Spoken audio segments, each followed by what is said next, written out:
السلام علیکم ورحمۃ اللہ وبرکاتہ۔ الحمدللہ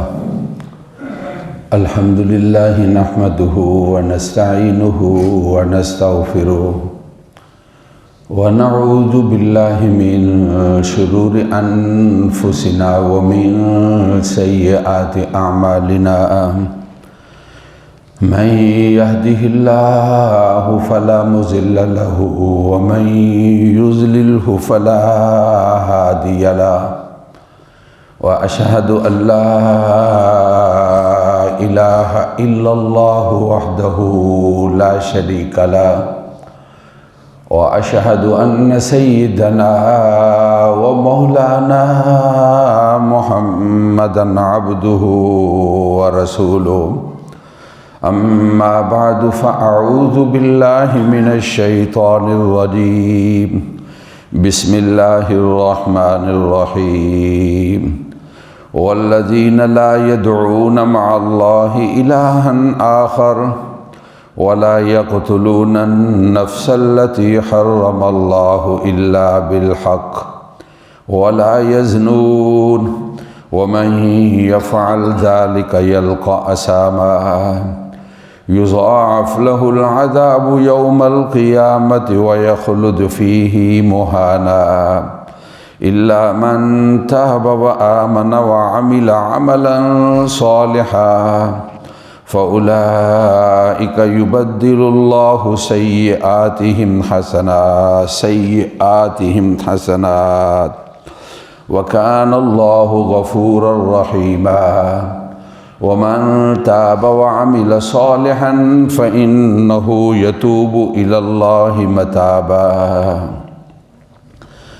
رحمان کے بندے وہ ہیں جو اللہ کے ساتھ کسی اور کو نہیں پکارتے ہیں۔ رحمان کے بندے وہ ہیں جو کسی کو ناحق قتل نہیں کرتے ہیں۔ رحمان کے بندے وہ ہیں جو بدکاری نہیں کرتے ہیں۔ جو یہ کرے گا وہ گناہ میں پڑے گا،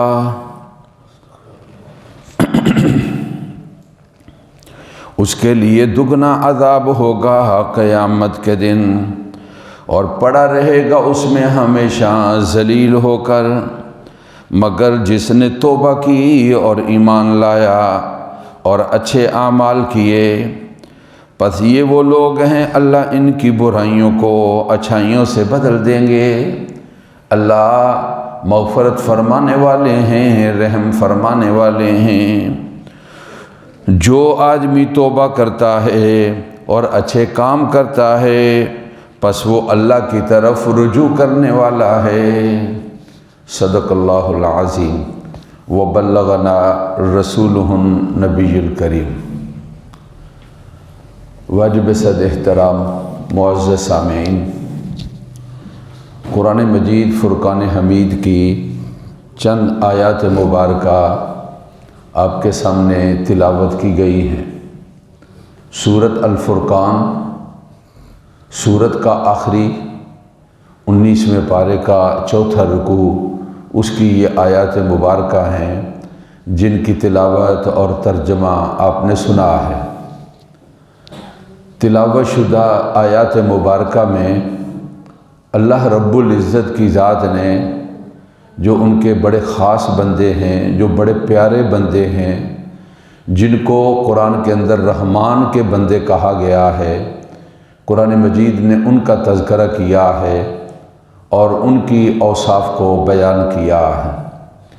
گزشتہ جمعوں میں اس کا تذکرہ چل رہا ہے اور مقصد یہ ہے کہ اللہ کرے ہمارے اندر وہ اچھی اوصاف اور اچھی عادات اور وہ اچھے طریقے جو ہمارے مالک کو اور ہمارے خالق کو اور ہمارے رازق کو، ہمارے رب کو وہ طریقے اور اوصاف پسند ہیں، اللہ کرے کہ ہمارے اندر وہ صفتیں اور ہمارے اندر وہ اوصاف جو ہیں وہ پیدا ہو جائیں۔ تلاوت شدہ آیات مبارکہ کے اندر اللہ رب العزت کی ذات نے 3 چیزوں کا تذکرہ کیا ہے۔ ایک یہ کہ رحمان کے بندوں کی یہ شان ہے جب ان کو ضرورت پیش آتی ہے تو صرف اللہ کو پکارتے ہیں اور اللہ تعالیٰ کے ساتھ کسی کو شریک نہیں کرتے ہیں۔ اور دوسری صفت ان کی یہ بیان کی کہ کسی کو بھی ناحق قتل نہیں کرتے ہیں۔ اور تیسری صفت یہ بیان کی وہ گناہ بدکاری جو ہے اس کے اندر وہ مبتلا نہیں ہوتے ہیں اور بدکاری سے اپنے کو بچاتے ہیں۔ قرآن مجید نے ان تین صفتوں کو بیان کیا ہے۔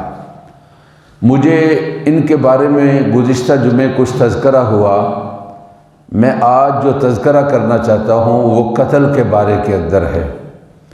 اللہ تعالیٰ کے خاص بندوں کی یہ شان ہے، اللہ تعالیٰ کے خاص بندوں کی یہ صفت ہے، وہ اللہ کے بندوں کے ساتھ محبت کرتے ہیں، وہ اللہ کے بندوں کے ساتھ پیار کرتے ہیں، وہ اللہ کے بندوں کے ساتھ شفقت کرتے ہیں، اللہ کے بندوں کو اللہ کی زمین پر جینے کا ان کا حق ختم نہیں کرتے، ان کو قتل نہیں کرتے ہیں اور قتل کے اندر ان کا کوئی عمل دخل نہیں ہوتا ہے۔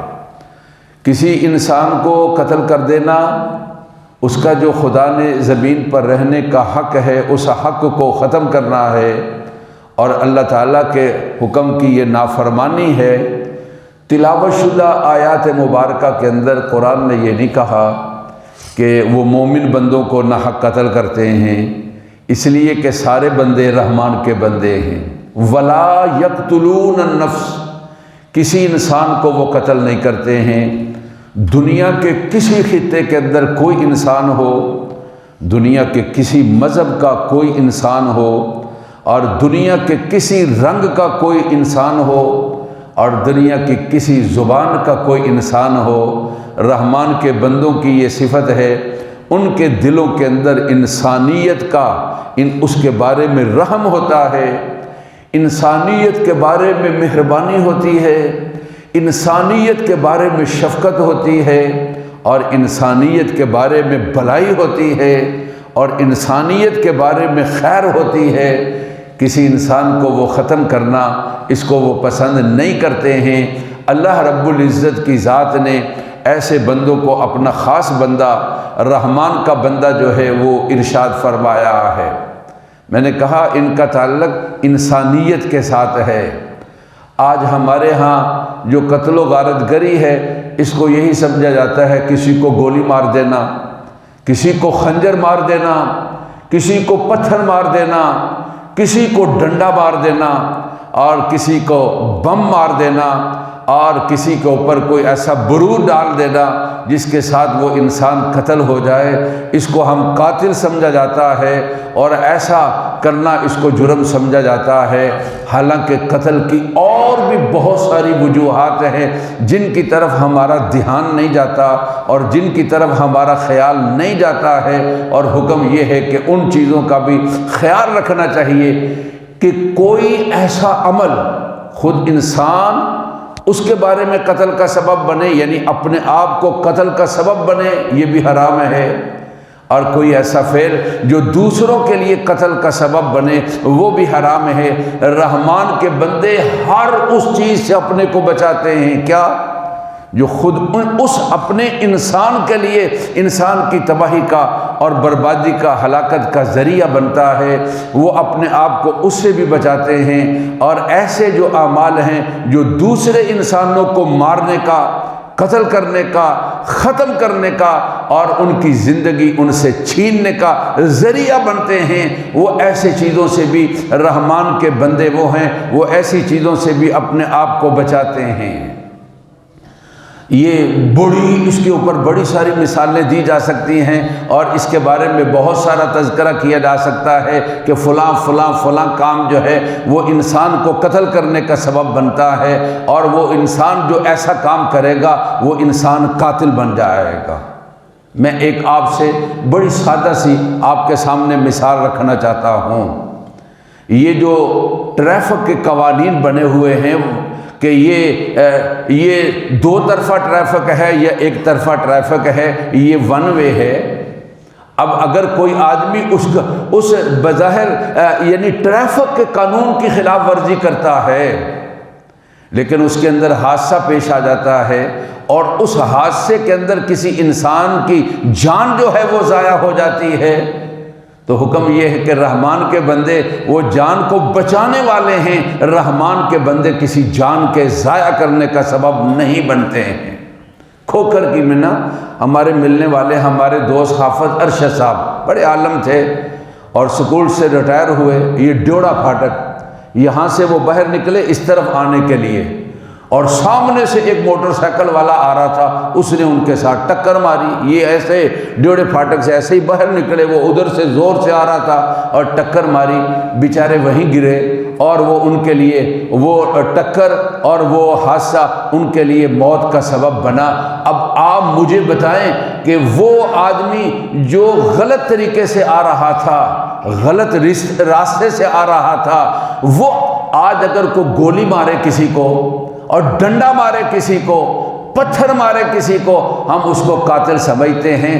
غلط راستے سے آنے والا وہ دوسرے انسان کی جان کو ختم کرنے کا اگر ذریعہ بنے تو آپ مجھے بتائیں کہ کیا وہ انسان قاتل نہیں ہے؟ رحمان کے بندوں کی یہ شان نہیں ہے کہ وہ کوئی ایسا طریقہ اور ایسی صفت اور ایسا کام کریں جو دوسروں کے لیے قتل کا سبب بنتا ہے۔ اللہ نے دولت دی، مال دیا، اور اللہ رب العزت نے گاڑیاں دی اور اسباب دیے۔ اب یہ تو کوئی سوچے کہ یہ بچہ جس عمر کا ہے، کیا اس عمر کے بچے کے لیے اتنی بڑی گاڑی اور اس طرح کی گاڑی جس کی فکر اور سوچ جو ہے وہ ایسی پختہ نہیں ہے، اس کو بٹھا دینا، اور جس کا قانون بھی اجازت نہیں دیتا ہے اور جس کے لیے شریعت بھی اجازت نہیں دے گی کہ یہ حادثے کا سبب بن سکتا ہے، وہ بچہ اگر کسی ایک انسان کی جان لے لیتا ہے۔ لاہور میں حادثہ پیش آیا نا، کتنے لوگوں کی جان لے لی؟ ایک ہی وقت کے اندر 6 لوگ جو ہنستے کھیلتے اپنے ایک منزل سے دوسرے منزل کی طرف جانے والے تھے، اس بچے کی لاپرواہی نے 6 انسانوں کی جان کو لے لیا۔ آپ کیا کہیں گے کہ وہ نابالغ ہے، اور کیا کہیں گے کہ وہ معصوم ہے، اور کیا کہیں گے کہ اس کا کوئی اس کے اندر حصہ نہیں ہے؟ اس کا باپ جو اس کو گاڑی پر بٹھانے والا ہے اور جو اس کا وارث ہے جو اس کو گاڑی پر بٹھانے والا ہے، کیا اس کو نہیں سمجھ آتی کہ یہ بچہ کسی حادثے کا اور یہ بچہ کسی بڑے ہولناک واقعے کا یہ سبب بن سکتا ہے؟ اور جیسا کہ یہ سبب بن گیا، قرآن یہ کہتا ہے وَلَا تَقْتُلُوا النَّفْسَ الَّتِي، وہ کسی انسان کے لیے قتل کا اور کسی انسان کے لیے ہلاکت کا سبب نہیں بنتے ہیں۔ مدرسے میں ہوتا ہوں، ایک بچہ روزانہ آتا ہے، اس کا پہلے ایک اور بچہ آتا تھا ینگ سر، روزانہ 500 روپے کی وہ رسید کٹواتا ہے اپنے ابا کے نام کی۔ یہ بڑی اچھی عادت ہے، آغاز صبح کا اللہ کے لیے خیرات کر کے صدقے کے ساتھ، جہاں قرآن کی تلاوت، ذکر و اذکار، وہاں پر صدقے اور خیرات کے ساتھ اپنی فیکٹری کا، اپنے دکان کا اور اپنے دفتر کا اور اپنے گھر سے نکلنے کا آغاز اللہ رب العزت کے راستے کے اندر خیرات کر کے نکلے۔ اگر کوئی نہیں ہے تو گھر کے اندر ایک ڈبہ بنائیں اور اس کے اندر آپ گھر میں ڈال دیں، کام کرنے والے ہیں ان کو دے دیں۔ وہ 500 روپیہ جو ہے وہ مدرسے میں رسید کٹاتا ہے۔ میں نے ان سے پوچھا یار تم اب آتے ہو، تمہارا ایک بھائی تھا وہ پہلے ایک اور تھا، نوجوان سا، وہ ینگ سا، وہ آتا تھا، وہ اب نہیں آتا ہے۔ اب اس نے مجھ سے 2 دن پہلے رسید کٹوائی تو 1000 روپے کی 2 رسیدیں، ایک اپنے ابا کے نام کی، اپنے اس بھائی کے نام کی۔ کہنے لگے کہ ابا نے گرائی کے لیے ملتان جانا تھا، بھائی چھوڑنے کے لیے اڈے پر گئے اور واپس آیا تو یہ ہمارا حافظ آباد روڈ، اس روڈ کے اوپر ایک لڑکا 1 ویلنگ کر رہا تھا رات کو، اور وہ اس کے ساتھ اس نے ٹکر ماری ہمارے بھائی کے ساتھ، اور وہ بیچارہ وہیں گرا اور اس کے لیے وہیں ہلاکت ہو گئی۔ نوجوان آدمی، یہ 1 ویلنگ کو تماشا سمجھا جاتا ہے۔ اگر یہ حادثہ پیش آ جائے تو یہ قتل ہے، اور اگر اپنی جان جائے تو یہ خودکشی اور حرام ہے کہ ایک آدمی ایک سبب بنا ہے حرام کا اور اس نے ایسا طریقہ اختیار کیا ہے۔ ہمارے ملنے والے ڈاکٹر صاحب ہیں، ان کا بیٹا یہ جو ہمارا پنڈی بائی پاس ہے، اس سے وہ آ رہا تھا یا جا رہا تھا، اسی طرف یعنی 1 ویلنگ کر رہے ہیں اور روڈ بھی غلط اختیار کیا ہے، اور گاڑی کے اندر ٹکر لگی، صبح عید تھی، گاڑی کے اندر ٹکر ماری، وہ دونوں کے دونوں نوجوان جو ہیں وہ ہلاک ہو گئے، اور یہ ہلاکت کا سبب بنے۔ عید صبح ہے اور بیچارے والدین خوشیوں کے ساتھ ہوں گے، اور انہوں نے اس تماشے کے اندر اپنی جان کو ضائع کر دیا۔ میں نے کیا کہا کہ آج بھلا کیا سمجھا جاتا ہے قتل؟ کیا کسی کو گولی مار دے قتل ہے؟ ایک ہمارے باغبان پورے کا ایک واقعہ ہے، رمضان المبارک کے اندر 3 سال، ہمارا ایک عزیز ہے، بہت پیارا بیٹا، ینگ مین، بیچارے کی شادی نہیں ہوئی، بی اے کیا، 20 سال کے قریب عمر ہے، صبح کو محنت اور مزدوری کرتا ہے، اخبار کی سپلائی کرتا ہے، روزہ رکھنے کے بعد دوستوں کے ساتھ سارا اب طے ہے کہ ہم افطاری کریں گے اور افطاری کا انتظام ہے، اور بیچارہ نماز فجر کے بعد درس سن کے روزہ رکھ کے اور وہ نکلا ہے کام کاج کے لیے، اس ظالم دھاگے نے، ڈور نے اور پتنگ نے اسے گلے کو کاٹ دیا، اور نوجوان بچہ جو ہے بیچارہ آن کے اندر اس دنیا سے چلا گیا۔ کیا اس پتنگ باز کو آپ قاتل نہیں سمجھیں گے؟ کیا یہ پتنگ جو ہے وہ قتل کا ذریعہ نہیں ہے؟ کیا ایسا آدمی اس کو قاتل نہیں کہا جائے گا؟ رحمان کے بندوں کی یہ صفت ہے، وَلَا تَقْتُلُوا النَّفْسَ الَّتِي حَرَّمَ اللَّهُ إِلَّا بِالْحَقِّ، کسی انسان کو وہ ناحق قتل نہیں کرتے ہیں۔ یہ چیزیں قتل کا ذریعہ بنتی ہیں اور قتل کا سبب بنتی ہیں، یہ حرام ہے۔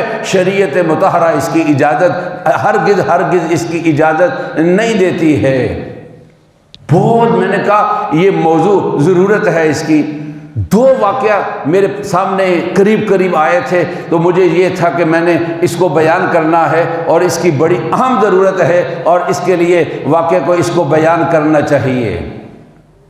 جس طرح دوسرے انسان کی جان کا بچانا ضروری ہے، اس طرح یہ جان، یہ جسم اللہ تعالیٰ کی امانت ہے، اس جان کی اور جسم کی حفاظت کرنا بھی ہماری ذمہ داری ہے۔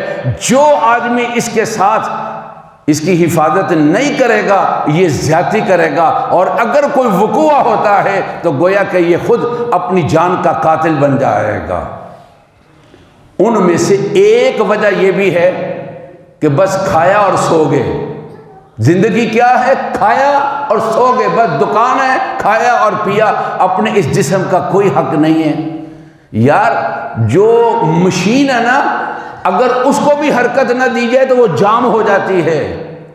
میرا غسل خانہ میں اس کو استعمال کرتا ہوں، اور اب دوسری جگہ پر دوسرا غسل خانہ استعمال کرتا ہوں، وہاں پر یہ پانی گرم آ جاتا ہے، تو آج میں نے کئی دنوں کے بعد اس کو استعمال کرنا چاہا۔ ہماری فیکٹری کا بنا ہوا وہ جو ہے شاور ہے، میں نے اس کو کھولنا چاہا تو وہ جام ہو چکا تھا، اور پھر میں نے اس کو، جب یہ ایک ایسی چیزیں جام ہو جاتی ہیں، یہ اللہ کی ذات نے یہ ایک مشین بنائی ہے، اس کو بھی حرکت دینی ہے۔ اگر کوئی انسان اس کو اپنی اس جسم، جو آپ صلی اللہ علیہ وسلم نے فرمایا ان لنفسک علیک حق، تیری جان کا تیرے لیے حق ہے، اس کا کیا مطلب ہے کہ اس کو روٹی دو، خوب نان جو ہے اس کے اندر ڈال دو، خوب پائے جو ہے اس کے اوپر ڈال دو؟ کیا یار تم اپنے لیے 10-15 منٹ، آدھا گھنٹہ، 1 گھنٹہ اپنی جان کے لیے ٹائم نہیں نکال سکتے ہو؟ یہاں سول لائن کے رہنے والے، وہ اڑوس پڑوس کا ہمارا چھوٹا سا شہر ہے، اب میں دیکھتا ہوں 5-10 سال پیچھے چلے جائیں تو ہمارے شہر کے اندر نری مٹی تھی اور گھٹا تھا۔ اب پارکوں کے اندر جاؤ، انہوں نے کوئی، جن لوگوں نے بھی انتظام بنایا اور جو بھی نظم بنا ہے، اب وہاں پر کچھ ہریالی نظر آتی ہے، وہاں پر کچھ سبزہ نظر آتا ہے، وہاں پر سارا دن تو ہم غلط قسم کے سانس لیتے ہیں۔ یار اپنے سانس کو، اور جو اللہ تعالیٰ کی خاص نعمت ہے، کسی ایسے وقت کے اندر کسی ایسے جگہ پر چلے جاؤ، تم کم از کم اپنے آپ کو اچھا سانس تو لے کر دے دو۔ کیا یہ پیسوں کے ساتھ ہی، آج کوئی مر گیا تو پیسے اس کے یہی رہ جانے، ان پیسوں کے ساتھ، دکان کے ساتھ اور فیکٹری کے ساتھ اور ان روپیوں کے ساتھ بھی جانا ہے؟ جو انسان اپنے جسم کا خیال نہیں رکھتا، وہ خیال کیا ہے؟ نوجوان ہے 15-20 20-30 سال ہے ان کے لیے بھی ضرورت ہے، لیکن جو 40 سے نیچے ہو جاتے ہیں ان کے لیے بہت زیادہ ضرورت ہے۔ کیا آج جو بڑے بڑے پہلوان سمجھے جاتے ہیں، جب عمرہ حج پر جاتے ہیں طواف ایک کرنا پڑتا ہے جی، گھڑے پڑے ہوتے ہیں کہ یہ حرم میں نماز پڑھنے بھی نہیں جاتے، کیوں جی؟ آج ہم نے طواف کیا ہے۔ حرم میں نماز پڑھنے کے لیے نہیں جاتے کئی نمازوں تک، کیوں جی؟ آج ہم نے عمرہ کر لیا تھا اس لیے۔ اور خدا کے بندو، عمر کتنی ہے جی؟ 30 سال ہے۔ عمر کتنی ہے جی؟ 35 سال ہے۔ عمر کتنی ہے؟ ایسے انسانوں کے لیے اپنی جان کا خیال رکھنا ہے۔ جسم کو حرکت دو، یہ جم جائے گا، پھر تمہارے لیے اٹھنا بیٹھنا مشکل ہو جائے گا۔ آج دنیا کے اندر یہ ہے کیا؟ اپنے آپ کو ورزش کے ساتھ اپنے جسم کو بہتر رکھو بنسبت اس کے کہ ادویہ کے ساتھ جو ہے اس کو اپنے جسم کو صحیح رکھنے کی کوشش کر رہے ہو۔ کتنے لوگ ہیں جو کہیں گے گرمیاں چلی گئی، سردیاں آئی ہیں، ذرا میں اپنی فٹنس کا خیال کروں گا۔ آج ہم بڑا کیا سوچتے ہیں، سردیاں آئی ہیں خوب مچھی کھانی ہے، سردیاں آئی ہیں ڈرائی فروٹ خوب کھانا ہے۔ اور یار صرف کھانے کے لیے ہم دنیا کے اندر نہیں آئے ہیں۔ ہماری زندگی کا اگر ہمیں اپنی پرواہ نہیں ہے، ہمارے بچوں کو ہماری ضرورت ہے، ہمارے ماتحتوں کو ہماری ضرورت ہے، ہمارے گھر والوں کو ہماری ضرورت ہے۔ آپ نے فرمایا تمہاری جان کا تمہارے اوپر حق ہے۔ جو آدمی اس کے بارے میں دھیان نہیں کرتا ہے اور مختلف بیماریوں کے اندر اور مختلف ادویہ کے اندر اس کو سہارا لینا پڑتا ہے، وہ آدمی اپنی جان کے ساتھ ظلم اور زیادتی کرنے والا ہے۔ اور اس کو کوئی بیماری لگتی ہے یا کسی تکلیف میں مبتلا ہوتا ہے تو وہ خود اس کا ذمہ دار ہے، اور وہ اس نے جو اس کے اوپر اللہ تعالیٰ نے ایک امانت مقرر کی تھی، اس امانت کو اس کا صحیح حق ادا کرنے والا نہیں ہے۔ کل قیامت کے دن یہ مجرم ہوگا، اور کل قیامت کے دن اس کو سزا ملے گی کہ تو نے اللہ نے تجھے جان دی تھی اور جسم دیا تھا، تو نے اس کی حفاظت کیوں نہیں کی ہے۔ اب سردی آئی ہیں نا، دو واقعات پیش آئے جس کی وجہ سے میں نے اس موضوع کو شروع کیا، یا مجھے جو ضرورت پیش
احتیاطی کر دی، محسوس ہو رہا تھا کمرے کے اندر گیس ہے، پنڈی کا واقعہ ہے، اس نے آگ جلائی چیک کرنے کے لیے، جس جگہ پر اس کو لیکیج کا اندازہ لگ رہا تھا کمرہ جو تھا وہ گیس سے بھرا ہوا تھا۔ اس دھماکے کے ساتھ آپ تو اس دنیا سے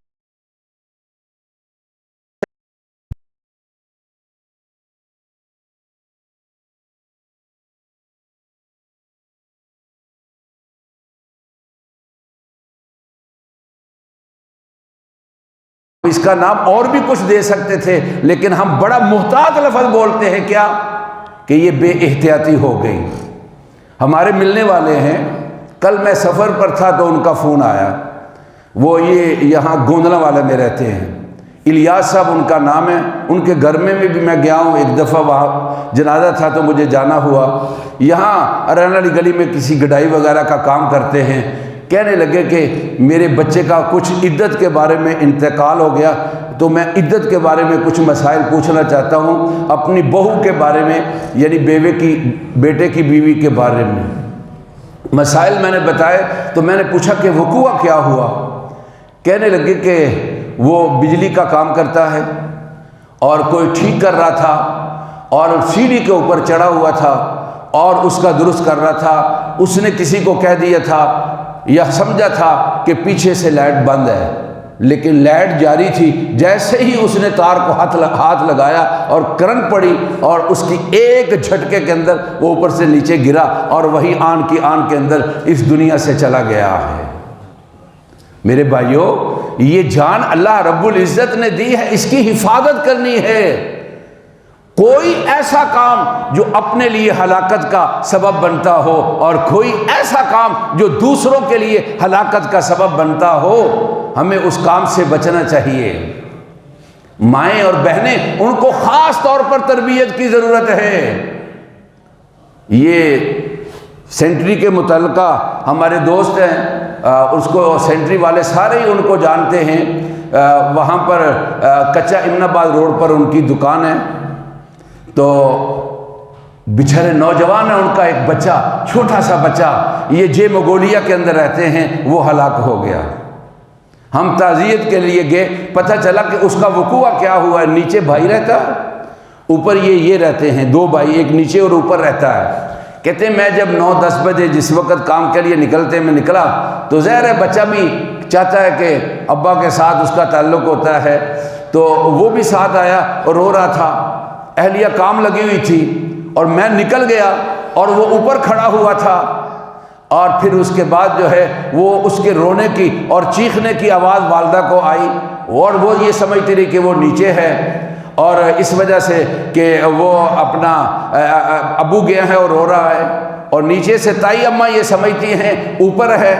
اور ہوا کیا، آدھے گھنٹے کے بعد پتہ چلا بچہ کہاں ہے، بچہ کہاں ہے۔ دیکھا کہ وہ جو گھر کا بیگ تھا اور اس کا جو جنگلہ بنایا ہوا تھا وہ زیادہ محفوظ نہیں تھا، اس سے وہ بیچارہ نیچے گرا اور وہیں پر چیختا رہا آدھا گھنٹہ، اور پھر اس کے بعد اس کی جان چلی گئی اور وہ بیچارہ اللہ کو پیارا ہو گیا۔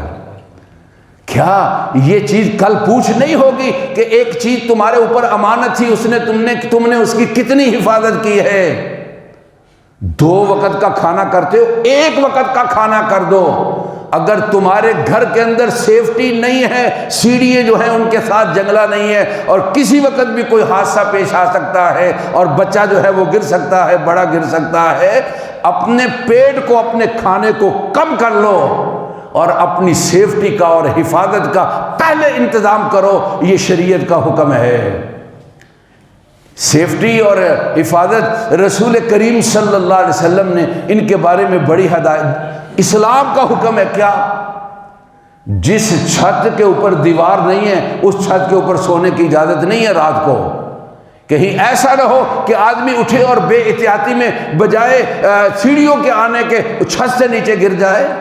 آپ کہیں گے مفتی صاحب سارے واقعوں کا آپ کا پتہ ہے، میں صحیح کہتا ہوں، یہ سامنے جو ہمارے رہتے ہیں ان کے بزرگ تھے، دیوار نہیں ہے، رات کو اٹھے اور یہ عباس صاحب کے جو سین ہے اس کے اندر گر گئے۔ ایسی چھت پر جہاں دیوار نہیں ہے، سونے کی رات کو اجازت نہیں ہے، کہیں ایسا نہ ہو کہ اٹھتے ہوئے آدمی بے احتیاطی سے گر جاتا ہے۔ رسول اللہ صلی اللہ علیہ وسلم نے منع فرمایا کس چیز سے؟ کہ رات سوتے وقت جو چراغ ہے، پہلے زمانے میں وہ بتی والا چراغ ہوتا تھا، کہ اس کو بند کرو اور پھر اس کے بعد جو ہے وہ سو۔ پھر آپ نے فرمایا کہیں ایسا نہ ہو کہ کوئی چوہا وغیرہ کوئی آئے اور پھر اس کو کھینچے اور وہ اس کا جو فیتا ہے وہ ساتھ آئے اور تم سوئے ہوئے ہو اور وہ کسی چیز کو آگ لگ جائے اور پھر وہ آگ ایسی ہو کہ پھیل جائے جو ایک بڑے حادثے کا ذریعہ بن جائے۔ نبی کریم صلی اللہ علیہ وسلم کی ذات اقدس نے، بخاری شریف کی روایت ہے، آپ صلی اللہ علیہ وسلم نے منع فرمایا کہ رات کو اس طرح، جہاں اس طرح کے حالات ہو، چراغ کو جلا کر سونے کے بارے میں۔ رات ہو جائے تو کہا اپنے دروازوں کو بند کرو، شیاطین اس وقت باہر نکلتے ہیں، کہیں تمہارے بچوں کا وہ نقصان نہ پہنچا دیں۔ جہاں رستوں کے اندر بہت زیادہ رش ہے اور ٹریفک تیز ہے، اپنے بچوں کو وہاں مت چھوڑو، حفاظت کرو، اور یہ ہماری ذمہ داری کے اندر ہے۔ گھروں کے اندر یہ جو لگے ہوئے ہوتے ہیں سوئچ، بعض بچے بیچارے ان کو پتہ نہیں ہے، وہ بالکل قریب ہیں، وہ ہاتھ اس کے اندر داخل کرتے ہیں یا اس کے اندر کوئی تار داخل کرتے ہیں یا اس کے اندر کوئی چیز۔ ہمارے ایک دوست ہیں، بہت پیارے دوست ہیں، مولانا محمد افضل صاحب، کینٹ الفلاح مسجد کے خطیب ہیں۔ بچے کھیل رہے تھے، وہ ایک بچی کے ہاتھ کے اندر یہ کینچی پکڑی ہوئی تھی، ماں کوئی کپڑے سی رہی ہوگی، کاٹ رہی ہوگی، اس نے پکڑی اور وہ کینچی ادھر کھیلتے کھالتے آنکھ میں لگی، اس بچی بیچاری کی آنکھ ضائع ہو گئی ہے۔ میرے بھائی اس چیزوں کا خاص طور پر خیال رکھیں۔ گھروں میں سلنڈر جل رہے ہیں نا، کب سے 4 سال 6 سال پتہ نہیں کب کا لیا، نہیں، جاؤ مارکیٹ میں اس کو لے جاؤ اور جا کر چیک کراؤ، اگر اس کے اندر کوئی شکایت ہے تو اس کو تبدیل کرو اور نیا سلنڈر جو ہے اس کو استعمال کرو۔ آپ یہ موبائل سوئچ لگا دیتے ہیں، گھر میں چھوٹے بچے ہیں، وہ آپ نے موبائل اتار لیا، وہ سوئچ ادھر بھی آن ہے اور ساتھ لگا ہوا ہے، اور بچے جس چیز کو پکڑتے ہیں تو کیا کرتے ہیں؟ منہ میں ڈالتے ہیں۔ اللہ تعالیٰ اس سے بچا لے۔ اللہ رب العزت کی ذات ہمیں عقل دیا ہے اور شعور دیا ہے، اور کہا وَلَا تَقْتُلُوا النَّفْسَ الَّتِي، لوگوں قتل نہ کرو، کسی کو قتل کرنا بھی حرام ہے۔ اور اس طرح اپنے آپ کو بے احتیاط رکھنا اور اپنے آپ کو اس طرح کا کوئی سلسلہ کر دینا جو قتل کا سبب بنتا ہو، وہ بھی حرام ہے۔ میں کہہ رہا تھا 2 چیزیں 3 چیزیں، تیسری چیز جو ایک چیز تو آدمی اپنا کوئی بے احتیاطی والے کام کر لیتا ہے، میں جو تیسری چیز بیان کرنا چاہتا ہوں وہ یہ کہ ہمارے ہاں ہسپیٹل ہے، سول ہسپیٹل، الحمدللہ ہم بہت خوش، بڑے پیارے ڈاکٹر وہاں موجود ہیں، اور ہمارے لیے بڑی اچھی رپورٹیں تھیں۔ پہلے جو ایک ذہن تھا نا جی سرکاری اسپتال ہے، ہمارے یہاں پر ایمرجنسی کے اندر یہ سول ہسپتال سے بہتر ایمرجنسی، اللہ نہ کرے کو رات کو ایمرجنسی پڑ جائے، اس سے بے، حالانکہ ہمارے پرائیویٹ بہت سارے اسپتال ہیں، گوندل ہے، فاضل ہے، جلیل ہے، پتہ نہیں بٹی ہے، فلاں فلاں، سارے دوست ہیں ہمارے اور بڑے خیر خواہ اچھے لوگ ہیں، لیکن ایمرجنسی کے اندر سول ہسپیٹل کے اندر جو بہترین انتظام ہے وہ قریب کسی ہسپیٹل کے اندر نہیں تھا۔ اب دیکھو کسی کی اب ہوا کیا ہے کہ اس کو بہتر کرنے کے لیے یہاں سلسلہ بالکل بند کر دیا ہے۔ وہ اللہ کے بندو، کوئی سلسلہ چھوٹا سا یہاں رہنا چاہیے تھا، یہ شہر کے اندر ہے۔ ہم کسی کو اپنا تعارف کراتے ہیں جو سول لائن میں رہتے ہیں، کچہری بھی وہاں ہے، اللہ بچائے کچہری سے، اور وہاں پر ہاسپٹل بھی ساتھ ہے، کالج سکول بھی ساتھ ہے، یعنی شہر کی حدود کے اندر کسی ہاسپٹل کا ہونا تاکہ ایمرجنسی کے وقت آدمی فوراً وہاں پر پہنچ سکے، یہ ایک بڑی نعمت ہے۔ اب اس کو اٹھا کر گوندلا والے میں لے گئے، ٹھیک ہے جی، وہاں بڑا انتظام یا بہتر انتظام یا وہاں پر عارضی طور پر انتظام ہے، اور بھائی تعمیر کے ساتھ ساتھ بھی یہاں عارضی طور پر انتظام کیا جا سکتا تھا۔ اب مجھے بتاؤ، رات 12-1-2 بجے کالونی کا رہنے والا یا یہاں کا رہنے والا، اس کو کوئی ایمرجنسی پڑ گئی، یہاں شہر کے اندر سکوٹر میں بٹھایا، چاند گاڑی میں بٹھایا، وہ کسی پڑوسی کی گاڑی لی، وہاں گوندلا والا میں رات کے وقت تو عشاء کے بعد تو ویسے جانا خطرات سے خالی نہیں ہے، اور جب تک وہاں پہنچے گا، وہ کہتے ہیں شیخ سعدی کہ وہاں وہ تریاق جب تک آئے گا اور مریض اللہ کو پیارا ہو جائے گا۔ تو اگر اس طرح کے حادثات کے اندر اور وقوعوں کے اندر انسان، آپ کو پتہ ہے کہ ایمرجنسی کبھی کسی ہسپیٹل سے، یہ جو ہمارا سول ہسپیٹل ہے، اس سے پوچھیں کہ ایمرجنسی کتنی ہوتی ہے، 200 نہیں ہے، سینکڑوں سے بڑھ کر ہے ایمرجنسی جو روزانہ کی مقدار کے اندر یہ ہمارا ٹراما سینٹر جو تھا وہ ان کو سہولتیں دیتا تھا۔ ہم انتظامیہ سے خدا کا واسطہ دے کر اپیل کرتے ہیں، انسان کے قاتل نہ بنو اور انسانیت کی دشمنی مت اختیار کرو۔ چھوٹا سا بیچارہ کوئی ٹراما سینٹر سا اور چھوٹا سا نظم اس کو باقی رکھو تاکہ، اور اس کو بہت سپیڈ کے ساتھ اپنا سلسلہ کرو، یہ تعمیری سلسلہ کرتے رہو تاکہ صرف ایمرجنسی، ہم دوسرے نہیں کہتے، واڈے ٹھیک ہے وہاں لے گئے عارضی طور پر، لیکن ایمرجنسی اس شہر کے اندر کم از کم باقی رہنی چاہیے اور قریب رہنی چاہیے۔ اگر ان اوقات کے اندر اور کوئی ایسے معاملات ہو گئے تو جانیں چلی گئی تو یہ ذریعہ بے احتیاطی کا ذریعہ بنے گا۔ وہ ہمارے صاحب جو بڑی بڑی جگہ پر جب تکلیف ہونی ہے تو لاہور بھاگو جی، فلاں جگہ جاؤ، ذرا ان کو غریب اور مسکین لوگوں کی سطح پر آ کر سوچنا چاہیے کہ جن کے پاس گاڑی بھی نہیں ہے اور ایمرجنسی کی شکل کے اندر وہ بھاگتے ہوئے یہاں آ سکتے تھے اور آتے تھے، اب کہاں جائیں گے؟ ہماری درخواست اپیل نہیں، یہ بڑا لفظ ہے، ہم درخواست کرتے ہیں اپنے ان بڑے جو اس کے اپنے انتظامیہ کے لوگ ہیں، ہم درخواست پیش کرتے ہیں کہ خدا کے لیے انسانیت پر ترس کھاؤ اور اس چیز کی طرف توجہ کرو۔ اللہ نے کہا ہے رحمان کے بندوں کی صفت یہ ہے وَلَا تَقْتُلُوا النَّفْسَ الَّتِي، کسی انسان کے ناحق قتل کرنے کا وہ ذریعہ اور سبب نہ قتل کرتے ہیں نہ قتل کرنے کا ذریعہ اور سبب بنتے ہیں۔ اللہ ہوش دے، سمجھ دے اور صحیح فیصلوں کی توفیق دے دے۔ ربنا تقبل منا انک انت السمیع العلیم، سنتے ادا کر لیجیے۔